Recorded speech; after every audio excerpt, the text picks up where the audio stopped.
This will be the final update to the Kinetic Blast champion that I've been playing this league. We have become significantly tankier by swapping to block and spell block. We get 90% of each thanks to Svalinn. We have converted all of our evasion into armor to give us a little bit more max fizz hit, and we've optimized our mercenary a decent amount more, as well as a few pieces of gear to get us up to a more respectable damage number. If this is the first video in the series that you've seen, I do have previous videos talking about how you can take this build from league start all the way up to this version of the build if you're interested, starting as an explosive concoction build, moving into an Ellie hit of the spectrum wander, then moving into a mid-tier kinetic blast wander, and finally landing on this version. It is intended that you swap from the previous version to this one, so do keep that in mind. I personally have been farming juiced strongboxes in tier 17 maps, doing most mods, but there's a couple that isn't possible for the build, and this is probably one of my favorite iterations of the wand build so far. So if you're looking for a tanky map blaster that can zoom through maps and kind of just stand still most of the time and hold right click, then look no further.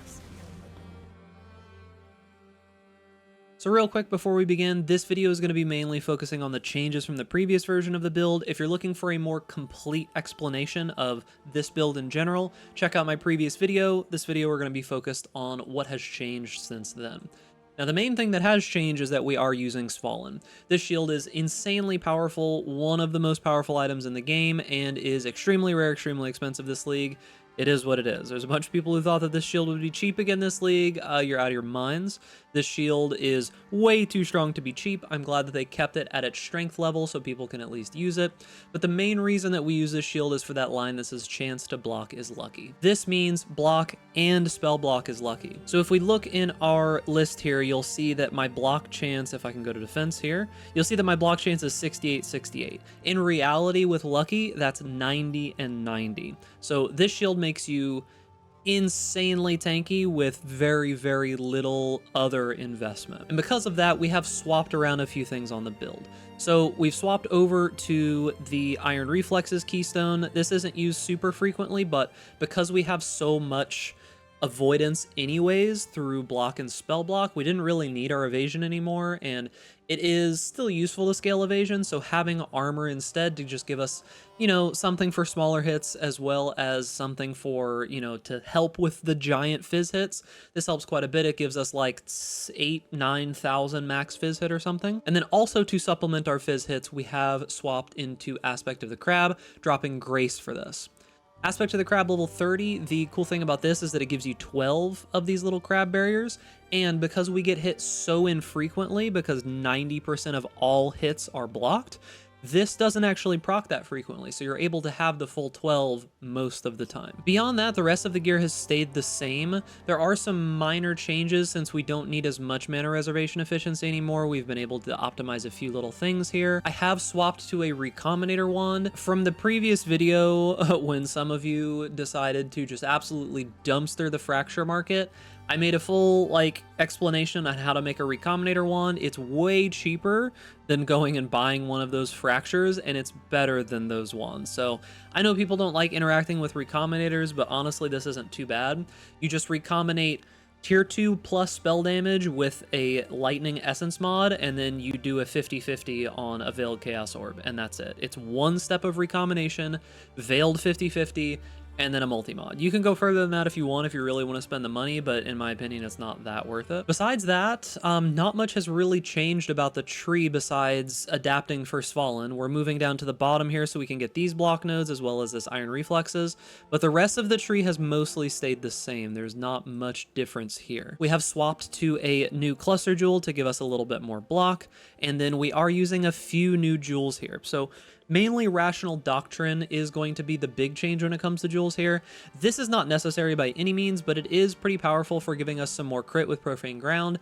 And if you do have a Mercenary, which we'll talk about the Mercenary in a minute, with Zealotry instead of Battle Mage's Cry, you don't need to use the Sulphur's Flask here, and you can get a Quicksilver. I've just literally never seen a mercenary with both of those auras. I feel lucky that I even found this mercenary as is, but you could swap this to a Quicksilver if you wanted to. And then I think the last jewel change is just that we are using Replica Reckless Defense to give us some more chance to block attack damage. The chance to be frozen, shocked, and ignited, we are completely immune to that, so it just doesn't matter. I will say that we are using this Rune Graft of Treachery. We only have one aura that affects other people that also affects allies, and that's a level 1 precision, so this does basically nothing because we don't evade anyways and we don't care about getting crit. So other than that, mostly nothing has changed. It's all in the path of building as well if you're interested. Now, talking about the mercenary quickly, there are some changes here. Notably, I've finally found a Fallen Reverend. The reason for this is that we're able to use 2 wands with this wrath effect on it. This means that we're able to cap up to 80% wrath effect instead of only having 60. Now, you'll notice on these wands as well that they are dual influence and they have physical damage converted to chaos. This is something that I did to be able to make this guy survive in Ellie Reflect maps, because we are using awakened elemental damage with attacks, which makes us immune to reflecting elemental damage, but he's not so immune, so Doriani's prototype makes it so you can deal no non-lightning damage. We don't care about his damage, so we are trying to convert it to anything but lightning damage. So we've got conversion to cold and chaos here. We've got conversion to chaos here, conversion to chaos here. We're just trying to get him to do as little damage as possible, essentially. If I wanted to go further than this, I could, but I still want him to like hit a little bit sometimes. But beyond that, we are using a Perkle's Toe with a Corrupted Wrath implicit. Now, I've chosen leadership here because I think 30% increased area of effect is plenty. This pretty much gives me like 99% uptime on Wrath for the most part, and it's got a little bit of increased effect of non-curse auras. Does help a decent amount. You can also get like the 80% increased area of effect if you really always want it to be up. And then we've also swapped into Immortal Flesh to give him a total of negative 197 lightning resist, which is perfect for our Dorianis. Nothing else has really changed here. Ideally, you would want him to have Zealotry, but I just have not been able to find one. The Raised Specters of Transience are actually pretty nice. That's why I've crafted this minion life on both of these. These do like make enemies kind of not focus you a ton, which is pretty useful. I don't know very much about this Colossus. He doesn't use it very often, but the Raised Specters of Transience, especially in tier 17s, are pretty nice, to be honest with you. And then lastly, of course, we have to talk about Crown of the Tyrant. So this helmet is insanely expensive. You don't need to use it. Honestly, you can stick with the previous helmet, Vol's Devotion or whatever it's called, the life helmet if you want to. You would have to not use a Corrupted Perkle's Toe, but that's fine. I mean, 17% Wrath effect isn't that much. This is like 25 Divine right now. It's only like 15% overall more damage, so it is a good amount of damage, but I don't know if it's worth 25 Divine, to be honest with you. So now let's go ahead and jump into the POB so I can show you a few changes that have been made. One thing I'm realizing that I did notably forget is that we are using an Impossible Escape over here from Blood Magic. This does give us a chance to gain endurance charges since we're not using the Cluster Jewel anymore. Also, it does give us a little bit of max block from As the Mountain. We do have this anointed now as well to give us max spell block, so I did forget about that, so I want to mention it real quickly. But other than that, the only things that have really changed is that in the notes here, I have updated these mods and this regex for this version of the build. I've changed a few things in here, like I have talked about like the new stuff with the Mercenary. I have talked about like how to transition from the previous build, like the order that you should be grabbing these items in. I've put in some information about crafting the new ring, this aspect of the crab ring, which is a little bit harder. And that's pretty much all that's really changed. Nothing else has happened here.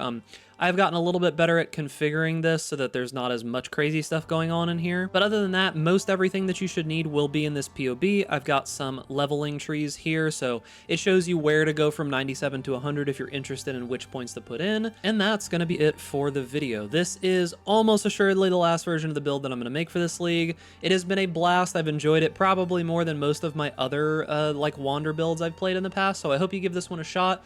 More expensive than my normal builds, but I figured I might as well start doing these kinds of a little bit more expensive builds because there are a ton of people who like these kinds of builds. So remember, boys, if you enjoy this content, make sure to give this video a like, subscribe to the YouTube channel, hit that notification bell to stay up to date with all the latest videos, and stay safe out there in Raid class. And I'll see you guys in the next video.